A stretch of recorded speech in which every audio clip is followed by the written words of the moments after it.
Alright, what's up guys? Welcome back to the Lightforce podcast, episode number 39. I am Noah, this is Laney as always. How are we doing this week? Pretty great, pretty fantastic. It was a great week for all nerds, for Star Wars fans, for Marvel fans. I think we're gonna have a lot to talk about today. Yeah, it was a great week. We had, of course, the finales of Maul Shadow Lord and Daredevil Born Again this week. Daredevil Born Again Season 2 to be specific. So we're going to talk about both of those. And that'll probably be the majority of today's episode. We're looking forward to breaking down both of those finales, which were just awesome. But we'll get more into all that. But before we do that, of course, go follow the Lightforce podcast everywhere, TikTok and Instagram at the Lightforce Pod. If you're watching here on YouTube, sure to subscribe, drop a like, and use your hype points as well. I always forget about that, but there's hype points on YouTube if you're on your phone, so use that. Definitely helps us out here on YouTube. And if you're listening on Apple and Spotify, sure to drop a follow and a rating. Where can they find you? You can find me everywhere at Laney Byers on Instagram, TikTok, Twitch, and YouTube. Come join the Twitch community, the stream community. We have a lot of fun. What about you? No Nation? You can find me everywhere, TikTok, Instagram, Twitter, YouTube, and Twitch at Noah Nation Nerdy. And of course, Lightforce Podcast merchandise is available now. Link down below here on YouTube, and it's linked across all of our social medias. We will have new merch dropping Monday or Tuesday, whichever day I put it up, honestly. But there's new merch coming next week, and there'll be more merch after that, new stuff coming probably 2 weeks after. So we got a couple of new things dropping in May. Definitely go check out the Lightforce Podcast merchandise store. A lot of fun stuff going on. I appreciate everybody who has purchased something thus far. And join our Discord if you would like an exclusive Discord discount for the Lightforce Podcast merchandise. That is true. It is also linked down below here on YouTube, and of course it is linked across all of our social medias. But where do you want to start this week? You want to start with Star Wars? You want to start with Marvel? I'm going to start with Star Wars. Star Wars? You have the Star Wars shirt on, so. I do have a Star Wars shirt on. It's the new, camo line that they came out with. But it's, Endor camo. That's the cool part about it. Right. Yeah. No, I'm for real. Not on this shirt, but on the other camo shirt they had, you could see Ewoks, sprinkled in. They were very camouflaged in, with everything. But I think there's TIE fighters in this one. I don't know. I can't see from here, but I mean... It's beside the point. It's okay. No, it's been a great week. I mean, it is Star Wars month. May the 4th was this past Monday. It was a lot of fun for a lot of people. Star Wars Celebration tickets went on sale. Oh, yeah. We can talk about that briefly. Yeah, and that was a lot for a lot of people. But let's start off with Maul Shadow Lord. Maul Shadow Lord had its final 2-part, I don't even know if it's a 2-part finale, but the last 2 episodes of Maul Shadow Lord dropped this Monday. And this past Monday, yeah. Yeah, this past Monday. It's been a long week. And oh my goodness, it's everything that every Star Wars fan could have asked for and more. It was just the best way they could have possibly ended the season. They handled all of their characters flawlessly. All the side characters, the Lawsons, Two Boots, Devin, Docky, Maul, of course. They were just all handled perfectly.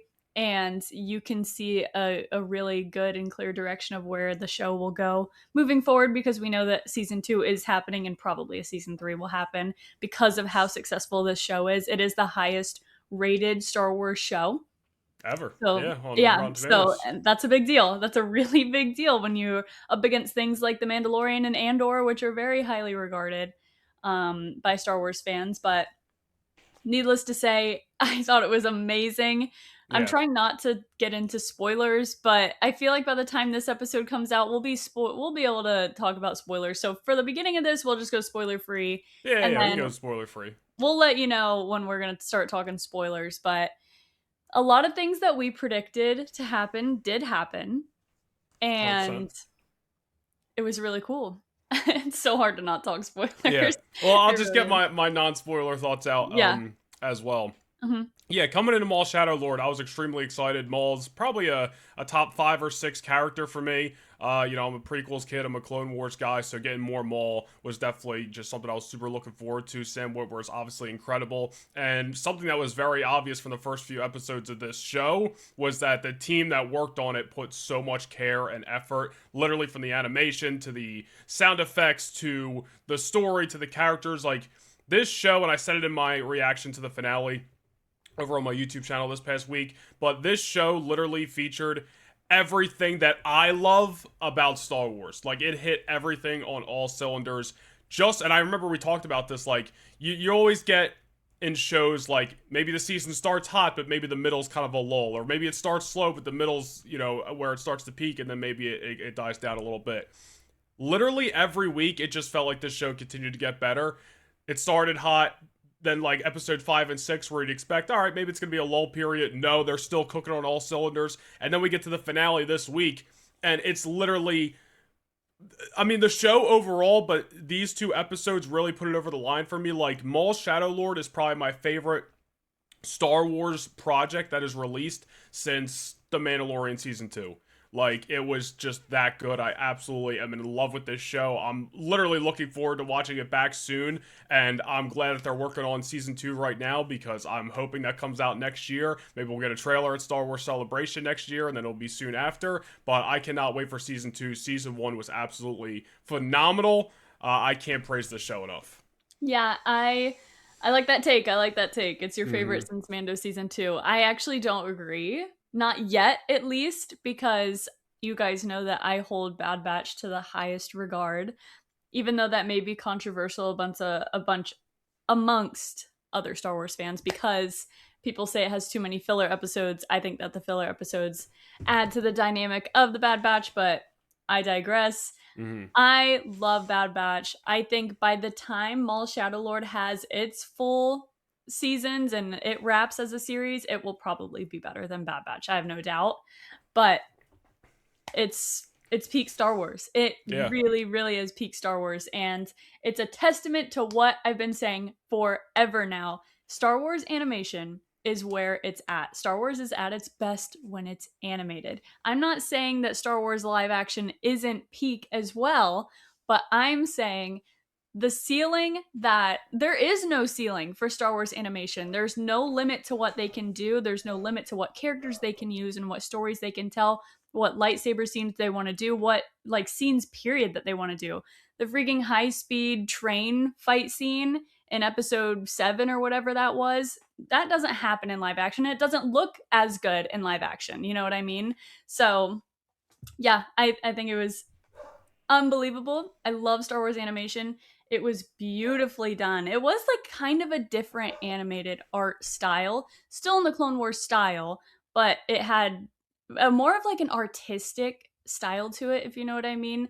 The strokes of the lightsaber looked like brush strokes, and I don't know, it kind of looked like a painting. If you were looking behind the character it was focused on, the background looked like a watercolor painting. I don't know, it was really cool. No, for sure. Yeah, and the sound effects were unbelievable. It's just hands down a great show, and thank you to Dave Filoni, Sam Witwer, everyone else that was involved in this show. Oh my goodness, you can tell how passionate they were about it. But if we can get into spoilers. No, absolutely. The one thing I will add on what you said, though, because you do, always say, like, Star Wars animation is the best Star Wars. And, like, I think it's a very good point, because, like, I look at Maul Shadow Lord, and, like, we got some of, like, I honestly feel like the best lightsaber fights ever in this show. Especially in these last 2 episodes. Or maybe it was last week that I'm thinking of, or no, it was episode 9, which we'll talk about. But, like, the lightsaber action in this show, there was no shortage of it, which I love. And you're seeing stuff in animation in these lightsaber fights that, you're right, you just can't get in live action. So I just had to add that little cherry on top of the Star Wars animation praise. But yes, we can get into spoilers if you would like, wherever you want to start. So, the elephant in the room, what we kind of predicted, we weren't sure who Marok was talking to when he said, "My lord." Something about Maul, we've seen Maul. We were like, could be Vader, could be the Grand Inquisitor, most likely Vader. And guess what, you guys? Darth freaking Vader showed up in episode 9 of Maul Shadow Lord, and it was quite possibly one of the best. I know. Like the best scenes, and I don't know, just one of the best appearances that Vader has ever had. And he doesn't utter a single line of dialogue throughout episode 9 and episode 10. The whole time, he is just easily handling Docky, Maul, and Devin all at the same time. He doesn't say a word. And it's so good. It's perfect. It's genius. Why would he need to say anything? He has nothing to say to them. And I I know. kind of felt like he was just kind of messing with them the whole time, you know? And then once Docky landed that one hit on Vader, then he stopped messing around and he finished Docky quickly after that. You know Yeah. what I mean? So, it was just so cool. We got to see Darth Maul versus Darth Vader. Not Darth Maul, excuse me. We got to see Maul versus Darth Vader. That's Yeah. something that fans have been kind of fantasizing about forever, but now it's real. Like, we really got that. It's Yeah. crazy to think about. 100%. Yeah, we talked about it, Darth Vader eventually showing up, and I said, like, I really didn't think we were gonna get everything that we got. Like, I thought we were gonna get a little tease of Vader, like we actually see him, whether it's a hologram or something like that, and then Vader's gonna be a big, selling point on season 2. But not only did we get him, we got him in episode 9, and then all of episode 10. And episode 10 is literally just like a big fight to the escape to the end. Like, it's just 20 minutes of action. It's great. Getting Vader in this show was such a treat on top of what was already a phenomenal 8 to 9 episodes at that point, and I'm in love with the characters of Docky and Devin. I think they're both just absolutely incredible. Obviously, this was the end of the line for Docky, and I think a lot of people were seeing that coming. I mean, I was predicting it every other week. I was like, this is it. This is it. Oh, him and Maroc, him and the Crow, or like any predicament Docky was in, I was like, this is where he goes down. But to eventually have him keep surviving, and then Vader's the one that takes him out, I mean, it's perfect. And, we knew if Vader was going to be in this show, we were going to get him and Maul eventually. You got to have that. Obviously, this is Maul's show. You have to have them cross paths. But one thing a lot of people brung up is, like, you knew technically all this time that something had to happen. They had to fight at some point. Because when you get the Rebels, Maul's, like, pretty terrified of Darth Vader. So Mm-hmm. it was like, when did they come in contact? We never saw that. This was the first time, from my knowledge, unless something happened in a book or a comic that I haven't read. But getting them going at it, and Vader just backing them down pretty much the whole time. Like, granted, they're on the escape, they're trying to go this way anyway, but Vader's just continuing to press, continuing to follow them. It was phenomenal. And, we saw a couple of weeks ago everyone kind of have some sympathy for Maul. He was hurt. He was having those, like, visions or flashbacks, whatever you want to call them, to when he was a kid and Palpatine was there and all this stuff. But you saw Maul also still has that villain in him, if you want to call it, in these episodes when he literally force pushes Docky in to Vader, so he becomes the focus for the second and allows Maul to escape. Maul's still evil. Like, make no mistake about it, Maul's Definitely. still Yeah, evil. yeah. And now Devin saw Vader kill Docky. Now Devin's all about, siding with Maul, and we know who the real enemy is, and this, that, and the other. It was just phenomenal. A lot of casualties in these last 2 episodes, man. Yeah. Their group went from like 12 people trying to escape to 4. Mm-hmm. And when going back to Maul force pushing Docky into Vader, which wasn't the critical hit. Docky kind of like fell forward and still held his own against Right. Vader a little bit, but it cuts immediately to Lawson. And it looks like the way they shot it and the way that they cut to it, it looks like Lawson saw it happen, or at least he saw Maul abandon Docky. The first time I watched it, I kind of just thought it was a weird cut. And I was like, no, there's no way Lawson's like anywhere near where this is happening. They've been running away forever. You know what I mean? But Yeah. the more I think about it, I was like, but why would they cut it to look that way if that's not what it was? It literally looked like Lawson was looking down at what was happening. You'll have to rewatch it to know what I'm Yeah, talking I'll have about. to rewatch it because I thought Lawson and them were a little bit farther ahead. But Me I might too. be. Yeah, I don't Me know. too. And then when I was watching that scene for the first time, I was like, did Lawson just see him force push Docky? Which would be a crazy thing for him to witness because we don't see Lawson die. He walks away into the smoke. It's implied. But also, I just don't think we're done with the Lawsons yet. I think there's more to be done with them. And if Lawson saw Maul abandon Docky to Vader, he's the only one that could tell Devin that Maul is the bad guy. Maul is the reason that Docky was left alone with Vader, which is such a compelling Oh, for storyline, sure. Yeah. So a part of me does hope that it's true. Lawson saw that Maul abandoned Docky and Lawson is alive. if you don't see a body, you can't assume somebody's dead in Star Wars. That's what I've been saying all week about Rook Cast, but then Vanessa Marshall's out here being like, oh yeah, Vader like No. ripped her lungs out or something in the Yeah, no, shadows. she's So I was like, all right, well there goes my theory. she's definitely dead, definitely dead. Lawson, I feel like there's so much more we can do with the Lawsons, with his ex-wife being in the Empire, and I don't want it to happen, and I don't see them just going into season 2 and being like, yeah, we took Riley to his mom, and there goes that, and no more Lawsons. Yeah. You know, I don't know. I Well, feel like I think they definitely have something in store for Riley. I mean, I don't think it's going to be like, oh, by the way, Riley happens to be force sensitive or anything like that. I don't think that'll be the case. But I do think, like, he's going to probably get involved in some action. I mean, he doesn't have to be a Jedi trainer with Maul or something. He could get recruited by the Empire or work for the, Crimson Dawn or something like that. Like, Riley, I think, will still obviously be a part. He survived for a reason. Also, Two Boots survived, so it remains to be seen what happens with him. But I don't know, man. Lawson could still be alive. He was one of a few that made the sacrifice play in the finale, or at least it seemed for Lawson. He just started getting shot up by the troopers, and then, as you said, went into the smoke.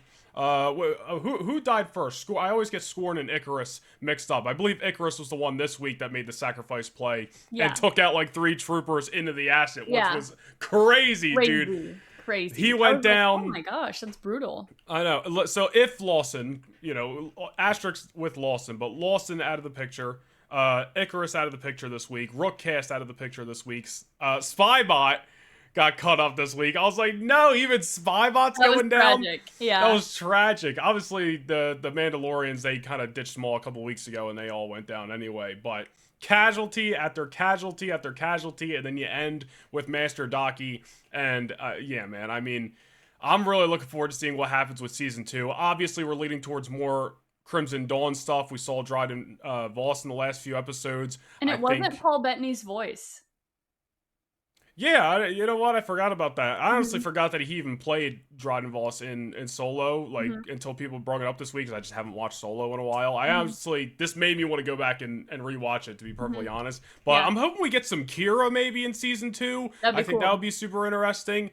But I think that's definitely where we're going to be leading towards a lot of season 2, is all that Crimson Dawn stuff. And I also don't think Vader's done. Like, I'm not saying we're going to get another Maul versus Vader fight where Maul happens to survive or get away again.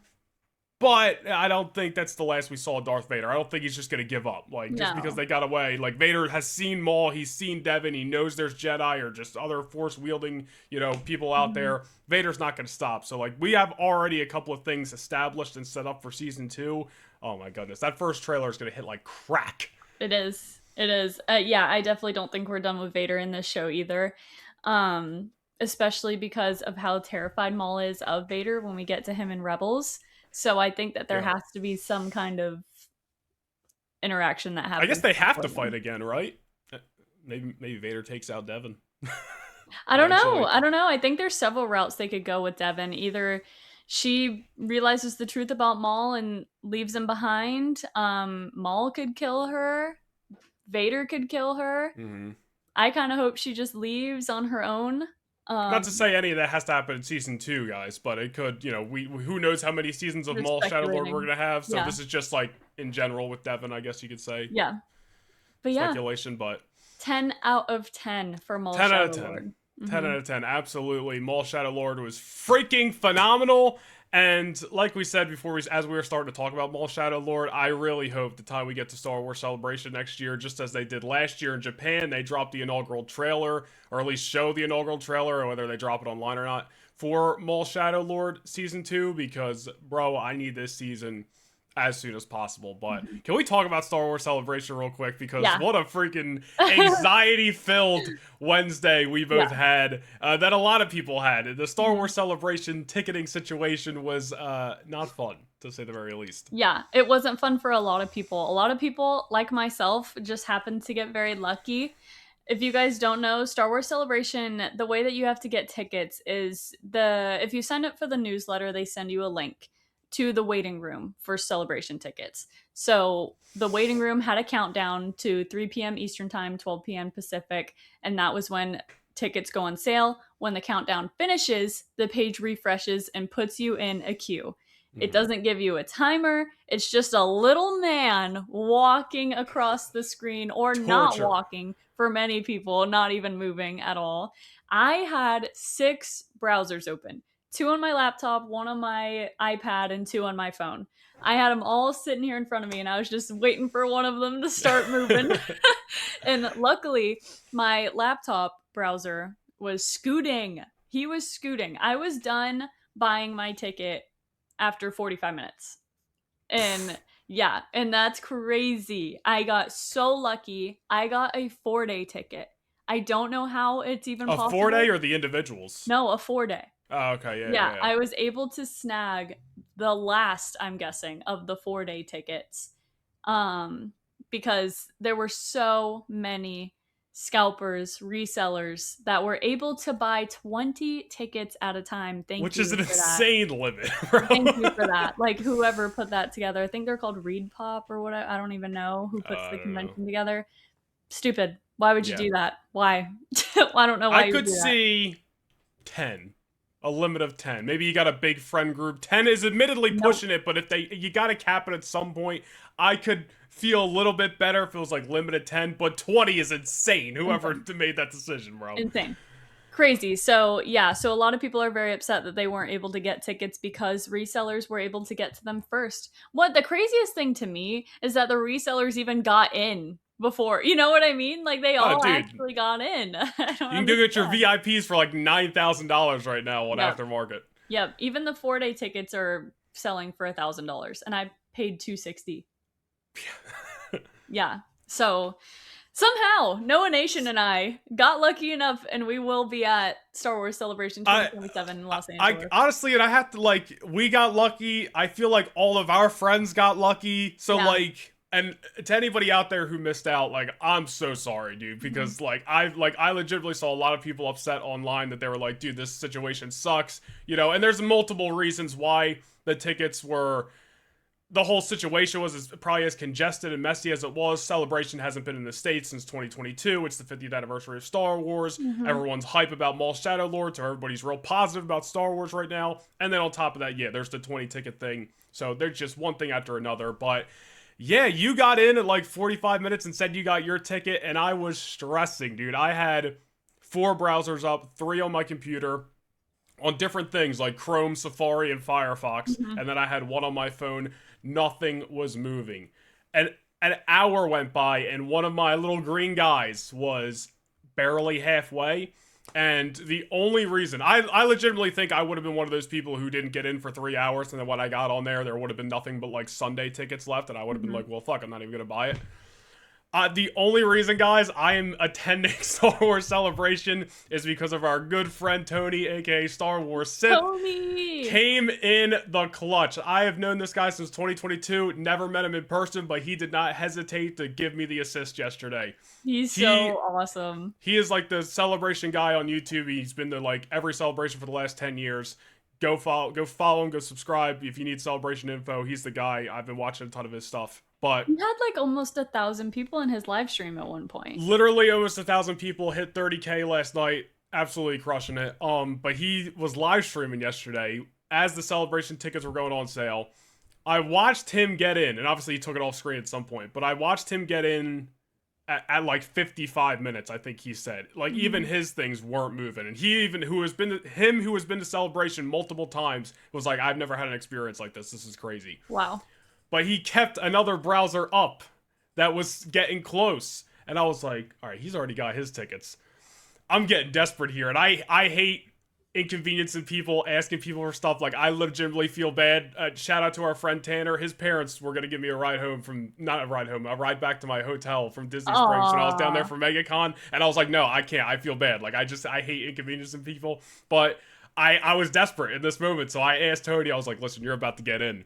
Can you get me this tickets and I'll send you the money immediately? And he did it, and not only did it for me, but he also did it from Hannah from the Ray side, who was on the podcast a couple of weeks ago. So I just got to give a massive shout out to Tony Star Wars Sith for literally saving my ass and making sure I am going to be in Los Angeles next April for Star Wars Celebration. We love Tony, and honestly, it It was a time for Star Wars fans to all come together. You're not the only one that was in that situation. I know our friend Tanner had one of his friends help him out and get tickets because it was just insane. It was a matter of luck whether you got in or not with the queue.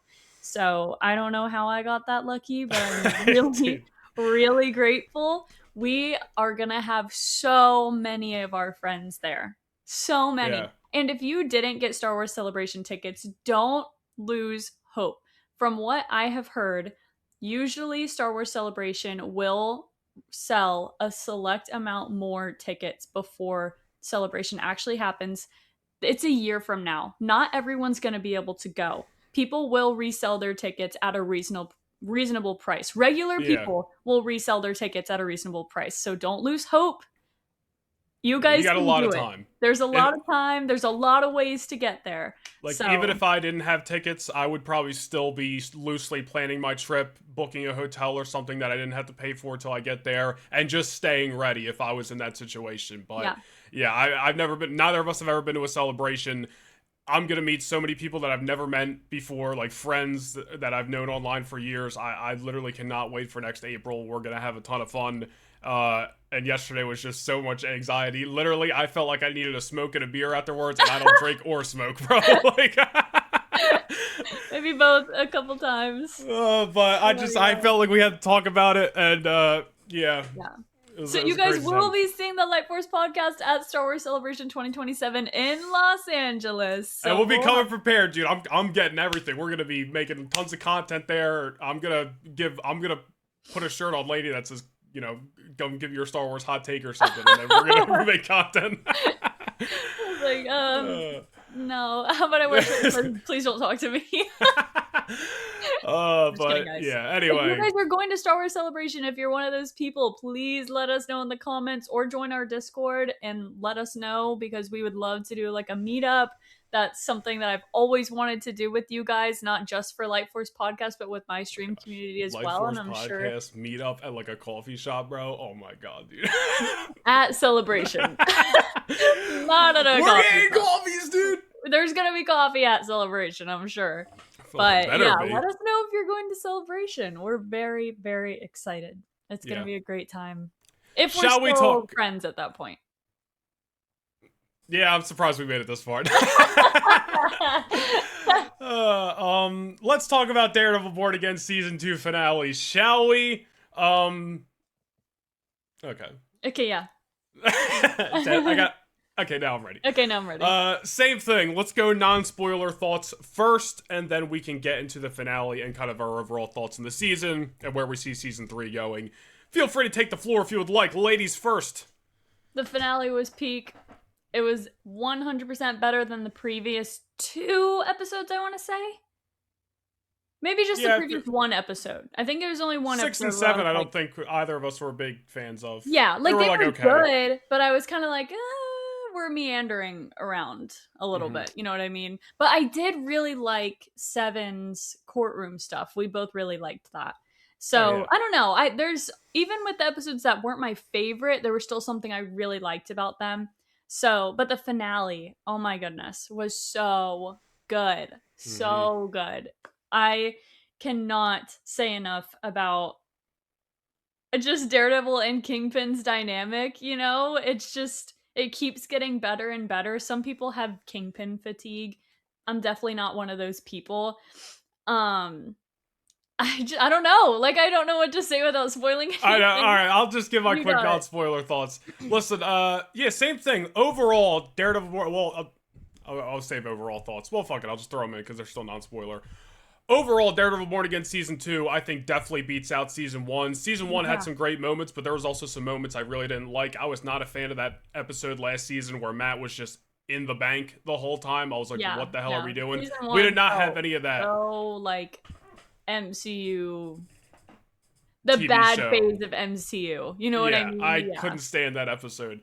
But we did not have any of that this season. I felt like this season had a clear direction, and even though episodes 5, 6, well, I don't want to say 5, but, you know, those last couple episodes, and we even talked about it here on the podcast, Yeah, it felt like a little bit of meandering, felt like we had to tie up a lot of loose ends, felt like we were just trying to get to the end stretch, and it felt like we kind of already knew where we were going, not just because of some spoilers, but just you kind of start piecing the puzzle together and you're like, "All right, let's just get there." You kind of get a little bit antsy, and especially I don't have Kingpin fatigue. I was getting a little bit fatigued on Daredevil versus Kingpin. We have seen 5 seasons of this at this point, and it's been a roller coaster ride. Last season, they were kind of back to just Matt and Wilson, and then by the end of the season, they worked their way back up to Daredevil versus Kingpin and that kind of dynamic. But this season, I still think they hit a lot of the great beats of the Daredevil Kingpin rivalry. I still thought they had some great moments, even though we talked about their fight in episode 6, I believe it was, last week, and we were like, it's a cool fight, but they just kind of, same thing, just had a fight, and then they went their separate ways.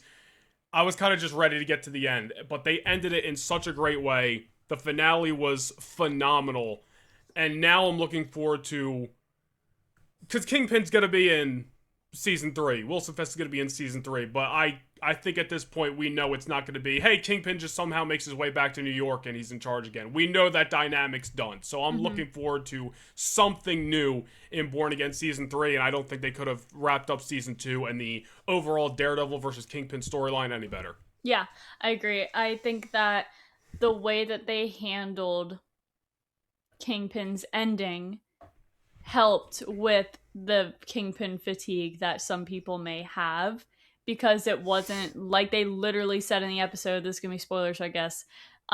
It wasn't just Kingpin going to jail and then the cycle restarts over. He had to willingly remove himself from the situation.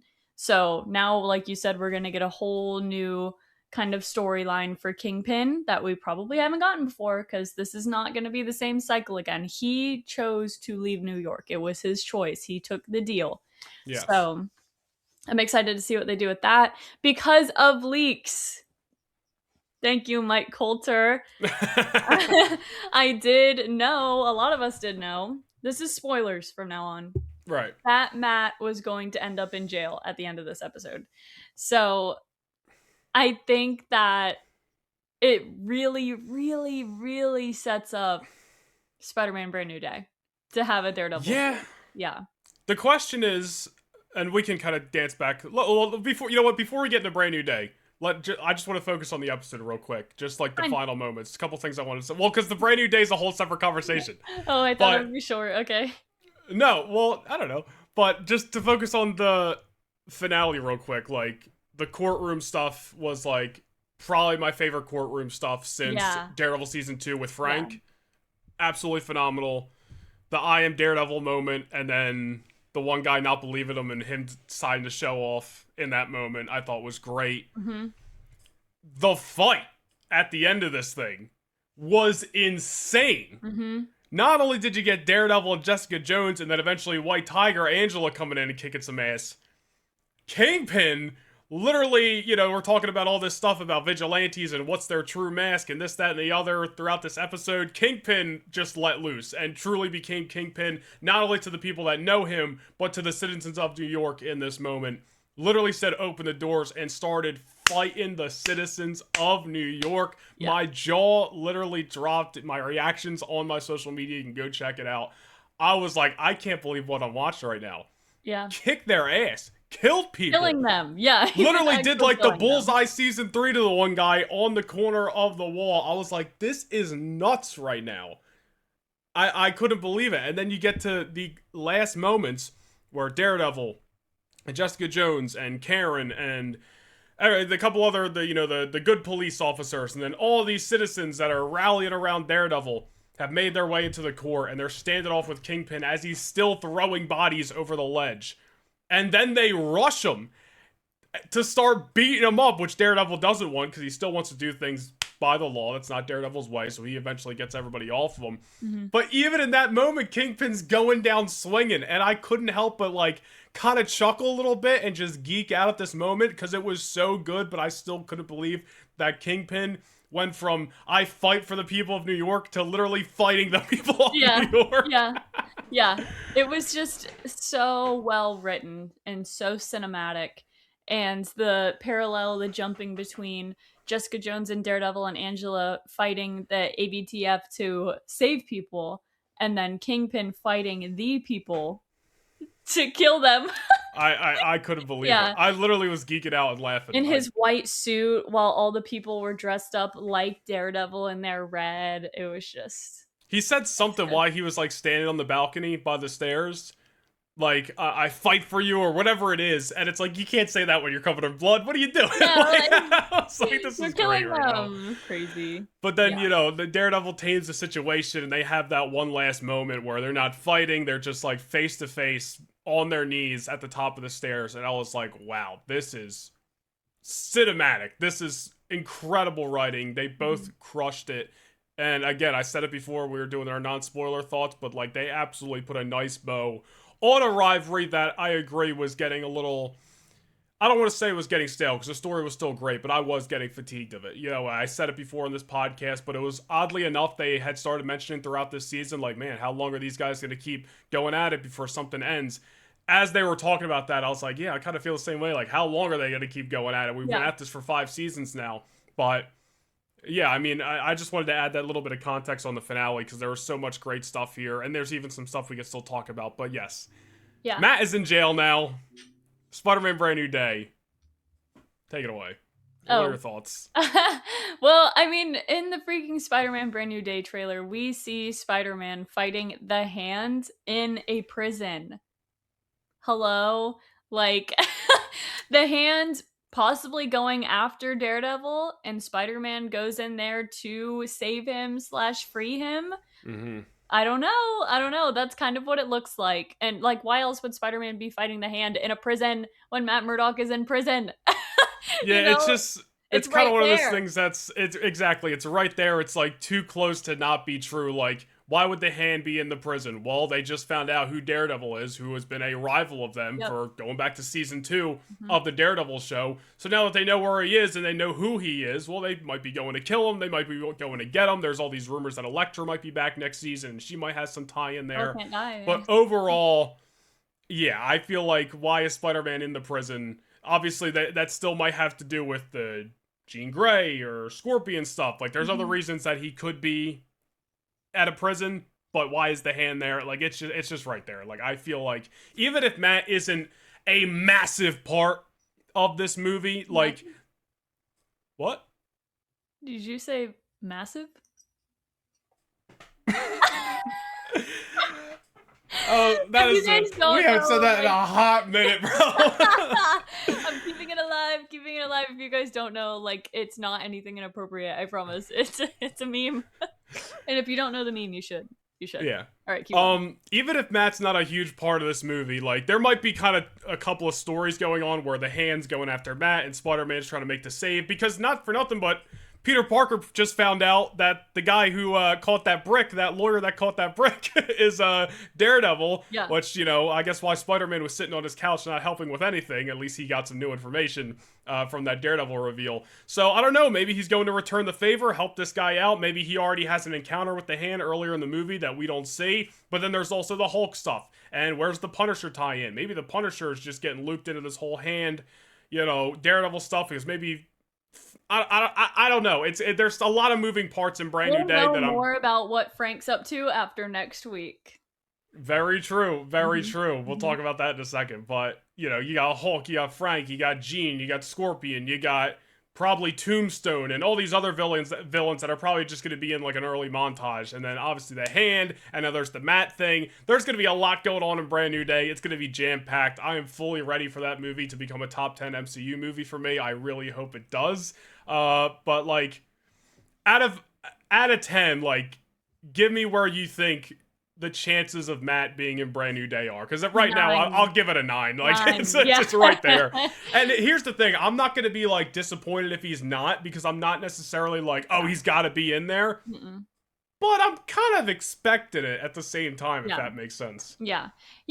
I know that some people, us included, have kind of complained or called out the fact that Spider-Man seems to not be able to have a standalone film while, like, him just being on his own and grounded. But I think that a big part of Spider-Man being a street level hero is how often he interacts with other street level heroes, Yeah. Punisher, Daredevil included. So I don't think that him and Punisher or him saving Daredevil, teaming up with Daredevil, is necessarily the same thing as him just having Doctor Strange in his movie or being Iron Yeah. Man Jr. in his 2 movies that he had. With Like, Nick I think Fury. it's different. Yeah, I think this is different.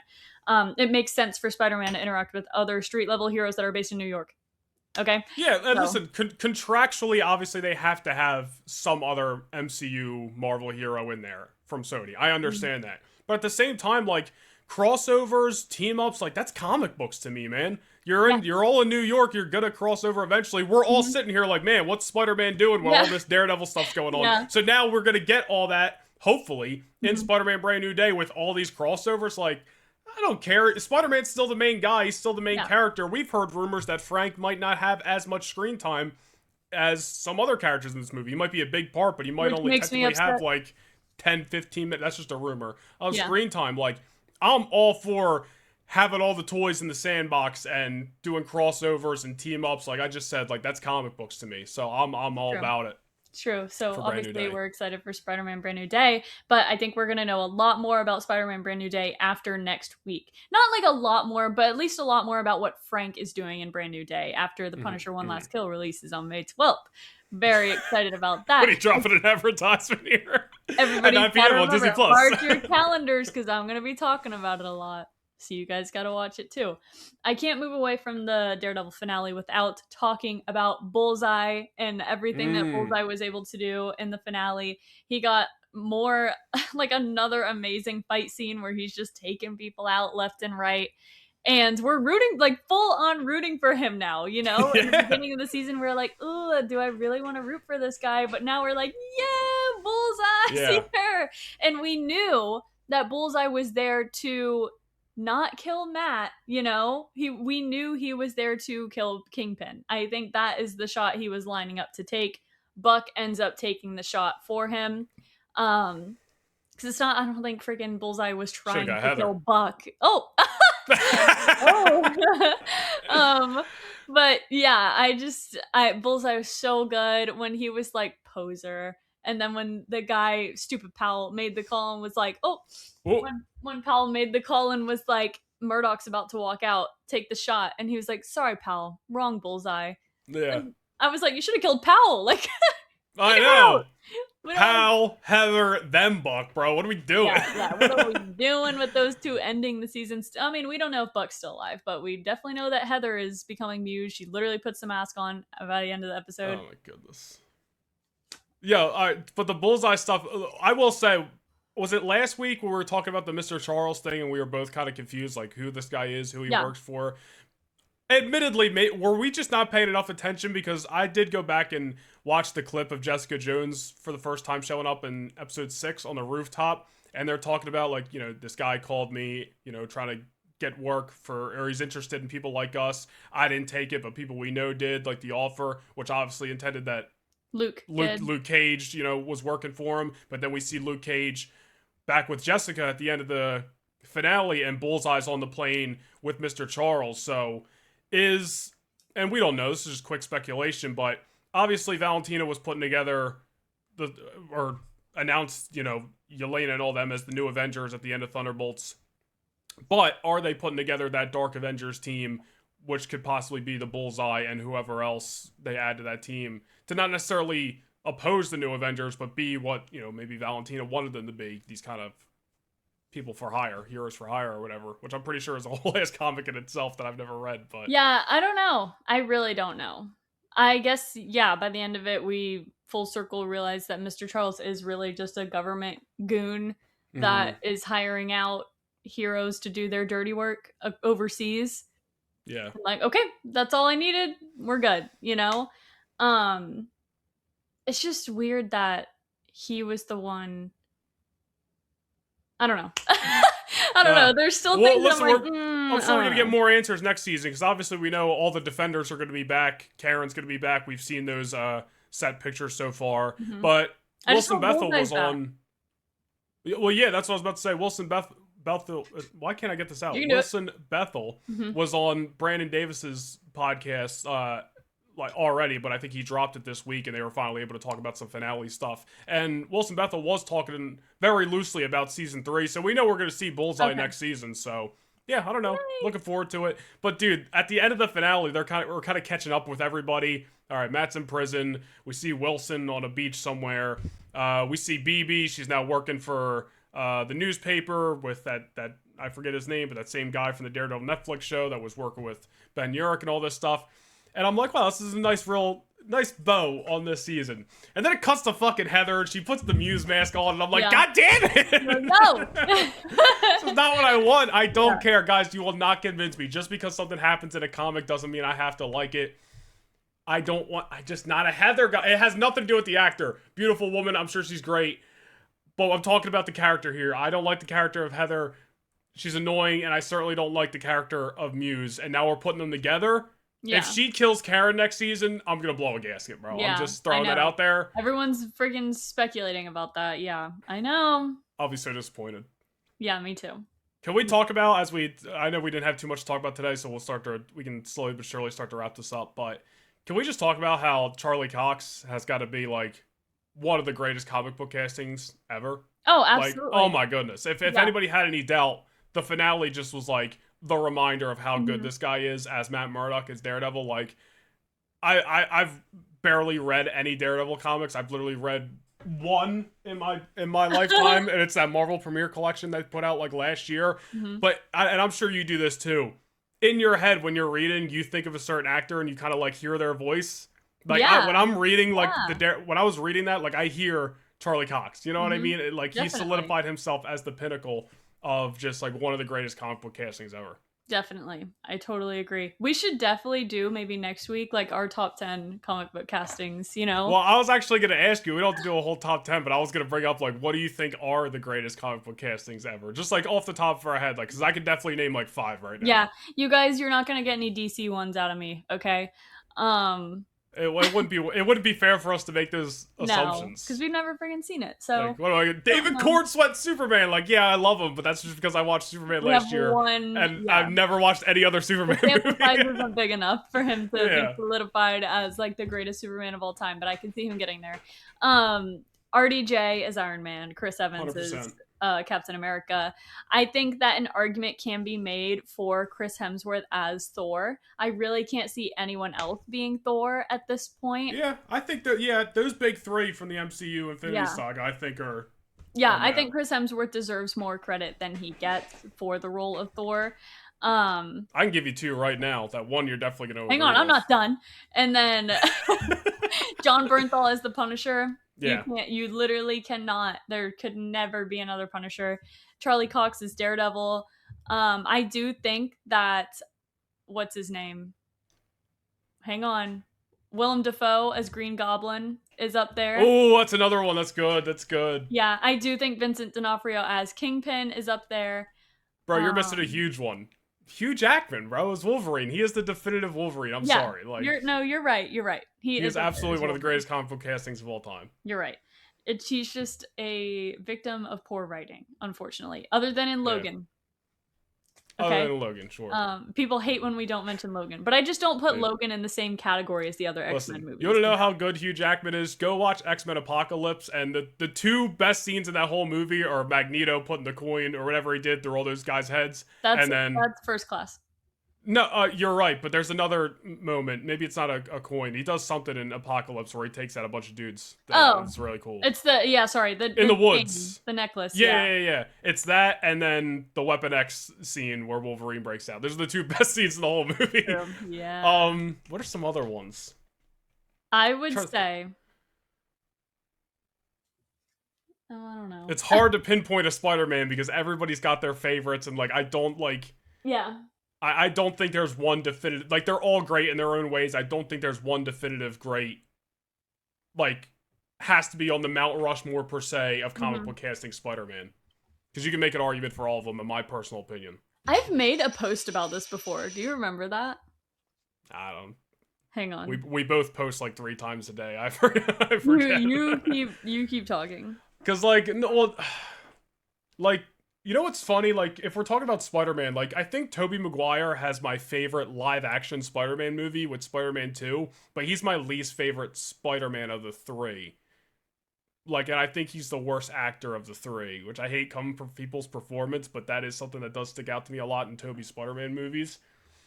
So, for that, like, I personally wouldn't say he's, like, the definitive Spider-Man, but then some people would say, no, he's the original. He has to be. Like, he is the ultimate greatest comic book casting for Spider-Man. But like, I don't know, some people would argue Andrew because they grew up with Andrew.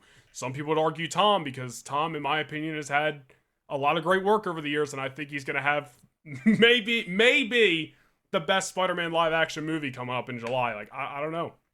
I'm trying to think of who else. I do think that some like honorable mentions would be Chris Pratt as Star-Lord. But I feel like I could see someone else doing well with the role too. You know what I mean? But I do think he does do an amazing job at making Star-Lord a very compelling character that we otherwise the general public did not care that much about beforehand, you know? Oh, for sure. He did a lot of heavy lifting. Yeah. And then I think honorable mention would be Sebastian Stan and Tom Hiddleston as Winter Soldier and Loki. I think they both do very, very well. But like, part of me wants to put like it's hard to like pinpoint a Magneto too. Like, both of them are great. Both Ian McKellen and I always forget his name. New guy, not new guy at this Michael point. Fassbender. Michael Fassbender, yeah. But they're both phenomenal, so it's hard to like who was the definitive Magneto. I don't know. Everybody's gonna have their opinions on that. But, yeah. And it's one thing, like, it's like we can easily just start naming guys like comic book characters who have only had one live action casting. Simmons but as J. Jonah Jameson, we can't not say that one as well. That's fair. That's actually very fair. Yeah. You could never recast that role, dude. Like, nobody's gonna do it as good. Yeah. But I was gonna say, like, because obviously there's certain comic book characters who have only had one live action, actor.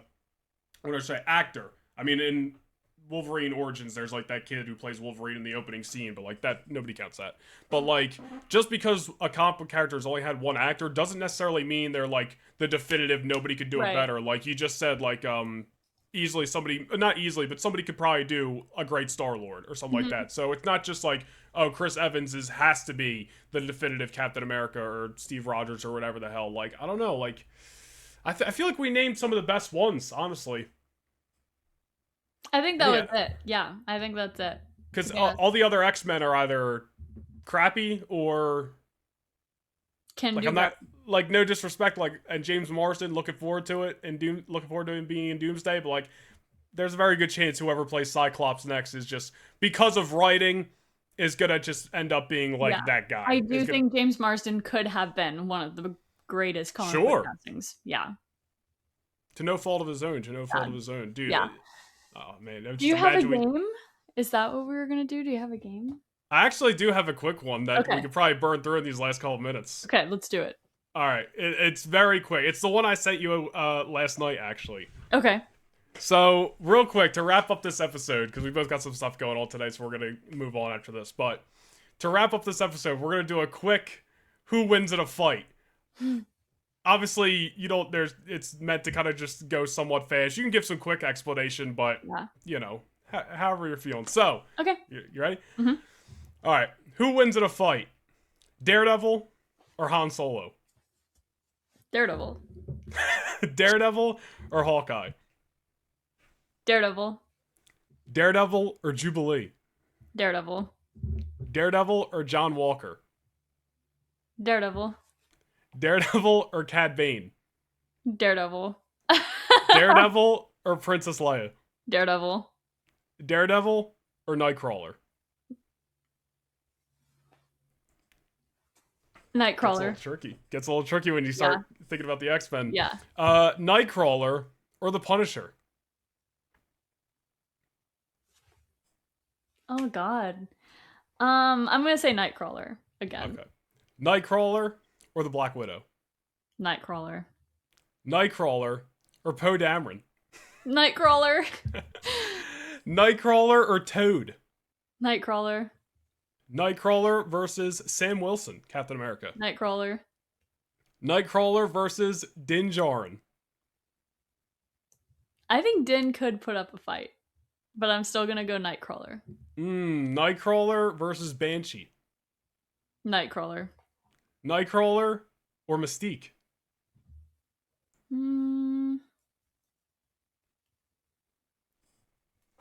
I still want Nightcrawler. You can make a case for either of them, I feel. Yeah.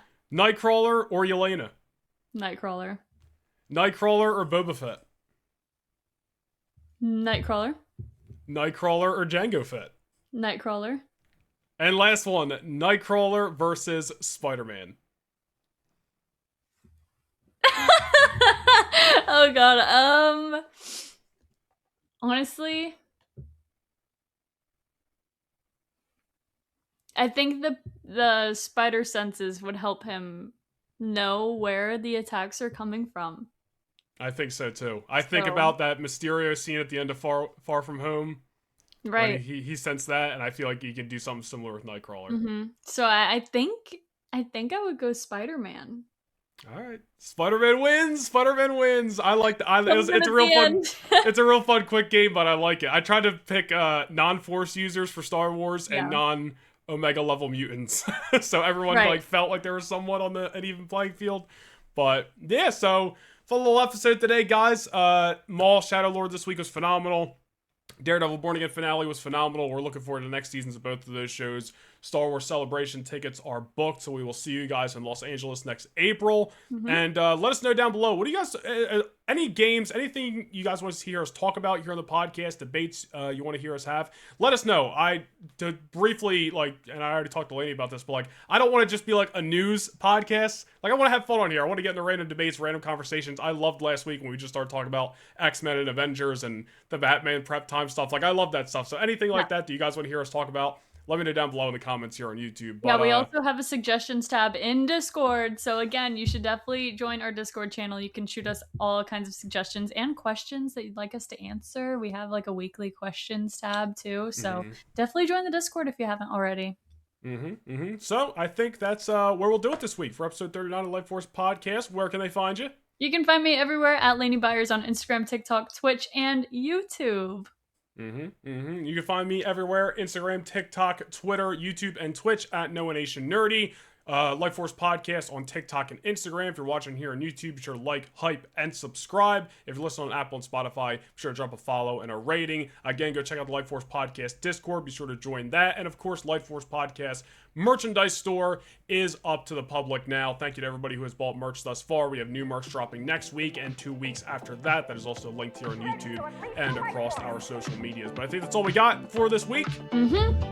Thank you guys for tuning in, and we will see you guys next Friday. Enjoy your weekend. Goodbye.